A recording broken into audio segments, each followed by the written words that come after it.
विशेष गोपूजन और महाआरती। मैं हूं ऋषभ और आप देख रहे हैं आंचलिक खबरें। जी हां, सुबह से ही मंदिर परिसर में भक्तों का तांता लग गया। गौ माता का श्रृंगार, धूप दीप और मंत्रोच्चारण के बीच वातावरण भक्तिमय हो गया। कार्यक्रम की शुरुआत गौ माता के मोहक श्रृंगार से हुई। इसके बाद समिति के पदाधिकारियों ने सामूहिक रूप से धूप दीप, अक्षत, रोली, गुड़ और पुष्पों से पूजा की। विशेष महाआरती में मंदिर अध्यक्ष ब्रजभूमि दास प्रभु ने कहा, गौ माता की भक्ति करने से जीवन सुखमय हो जाता है। कलयुग में गौ सेवा ही वैकुंठ का मार्ग दिखा सकती है। दुर्गा प्रारंभ हुई तो उसके लिए सबसे पहले देशवासियों को बधाई। और हम लोग जैसे कि बोला जाता है कि भगवान की भी भगवान है गौ माता, तो हम लोग प्रथम जो पूजन करेंगे वो गौ माता से ही पूजन करते हैं। और इसमें आपने देखा होगा कि जो भी हाथ फेरने से बीपी जैसी असाध्य से असाध्य रोग दूर हो जाते हैं। और गौ माता के गोबर और गौमूत्र से कैंसर जैसे रोग आज ठीक हो रहे हैं। जो लोग आज भी गौवंश को मान रहे हैं, गौवंश जितना अपने यहाँ बढ़ेगा उतना हमारे संसार में हम लोगों के ऊपर आशीर्वाद ईश्वर का होगा। नहीं तो जिस तरीके से आपदाएं आ रही हैं, गौ कसी होगी तो आपदाएं बढ़ती जाएंगी। और आप देख भी रहे पिछले 4 महीने में प्रलय जैसा माहौल पूरे देश में है। इसको अगर बचाना है तो गौ माता की सेवा करें, गौवंश को बढ़ाएं। जैसा कि हम एक गौशाला से जुड़े हैं, सुरभि गौशाला ओरछा में, जो पिछले 5 वर्ष से एमपी की नंबर 1 गौशाला आ रही, जिसका आपको बताएं झांसी के अलावा जितनी भी गौशाला हैं उनमें दूध बेच के देते हैं। वहाँ पे 1000 गौवंश हैं, 1000 में 990 गौवंश बिना दूध वाले हैं। उनकी सिर्फ सेवा भाव है।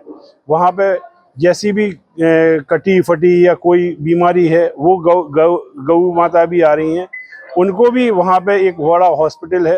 और कैसे वहाँ मैनेज हो रहा है, इतना मतलब 1 लाख रुपए प्रति दिन का खर्चा है। गौ माता का आशीर्वाद किस तरीके से लग जाए और कैसे पैसा आ जाए आपको मालूम नहीं। आज हम लोग दुर्गा उत्सव महासमिति के सभी पदाधिकारियों से ने मिलकर गौ माता से आशीर्वाद लिया और इसका उद्देश्य था कि हमारा देश में शांति बनी रहे, मंगल कामनाएं हों और विश्व शांति के लिए गौ माता का हम लोगों ने आशीर्वाद दिया। शोभा यात्रा संयोजक पीयूष रावत ने भी गौ माता की महिमा बताते हुए कहा कि जहां गौ माता का वास होता है वहां वास्तु दोष अपने आप दूर हो जाता है और लक्ष्मी जी की कृपा बनी रहती है।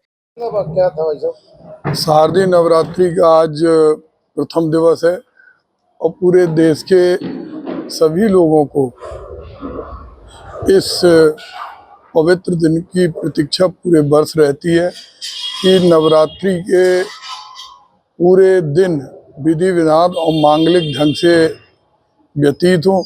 उसके लिए हमारे नव दुर्गा उत्सव महासमिति के शोभा यात्रा प्रभारी भाई पीयूष रावत जी ने और सभी पदाधिकारियों ने हर वर्ष की भांति गाय माता की पूजा की और उनके संरक्षण का संकल्प लिया। हम लोग जानते हैं कि हमारे देश के अंदर गौ माता जब तक इस देश की संस्कृति में जीवंत थी, उस समय तक हमारे देश के अंदर दूध दही की नदियां बहती थी, उसे सोने की चिड़िया कहा जाता था।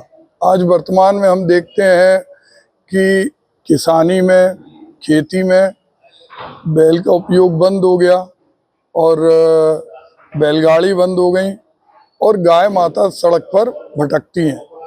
सरकार की तरफ से गौशालाएं खुलती हैं, लोग खोलते हैं, लेकिन फिर भी सारे लोगों का जुड़ाव ना होने के कारण कहीं ना कहीं सड़कों पर दुर्घटना होती है, गाय माता भी कलवित होती हैं और व्यक्ति भी काल कलवित होता है। ऐसे में हम लोगों का यही संकल्प है कि हम गौ माता की रक्षा करें। हजारों देवी देवताओं का वास गाय माता में माना जाता है। चाहे गोबर देखें, गौमूत्र देखें या गाय के ऊपर अगर हम हाथ फेरें तो कहीं ना कहीं हमें भी अपने अंदर ताजगी, स्फूर्ति और रक्त का स्पंदन ठीक मालूम होता है। विज्ञान भी इस चीज को जानता है कि गोबर से 130 वस्तुएं बनती हैं, चाहे वो ईंट बने, चाहे दीवार का प्लास्टर बने, कोट का कपड़ा बने, कैंडल बने, 130 तरह की वस्तुएं, और वो विदेश जाती हैं। तो आज हम अगर गाय को पालते हैं, दूध देती है, और उसके बाद उसे ना छोड़ें, तो हमारा आध्यात्मिक जीवन और सामाजिक जीवन दोनों बहुत अच्छे ढंग से व्यतीत होंगे। अब आपको ये प्रोग्राम जहां हुआ इस्कॉन मंदिर, उसके बारे में भी बताते हैं। इस्कॉन का पूरा नाम है international society for Krishna consciousness, यानी अंतरराष्ट्रीय कृष्ण भावनामृत संघ। इस संस्था की स्थापना 1966 में अमेरिका में एसी भक्ति वेदांत स्वामी प्रभुपाद ने की थी। आज इस्कॉन के दुनिया भर में कम से कम 800 से ज्यादा मंदिर हैं। इसका मुख्यालय भारत के मायापुर, पश्चिम बंगाल में है। झांसी का इस्कॉन मंदिर भी उन्हीं प्रमुख केंद्रों में से एक है जहां नियमित रूप से भागवत कथा, भजन कीर्तन, विशेष त्योहारों पर विशाल आयोजन होते रहते हैं। नवरात्रि के पहले दिन गौमाता के पूजन से जुड़ा यह कार्यक्रम कई मायनों में खास रहा। पूरे मंदिर परिसर में भक्तों ने भक्ति भाव से गौमाता की परिक्रमा की, महाआरती में शामिल हुए और अंत में प्रसाद का वितरण हुआ। कार्यक्रम में ब्रजभूमि दास, ब्रजजन रंजन दास, प्रिय गोविंद दास, दामोदर बंधु दास सहित दुर्गा उत्सव महासमिति के अध्यक्ष पुरुषोत्तम स्वामी और कई अन्य गणमान्य लोग भी मौजूद रहे। सैकड़ों की संख्या में पहुंचे श्रद्धालुओं ने सामूहिक स्वर में जयकारे लगाए और माता दुर्गा के चरणों में आशीर्वाद प्राप्त किया।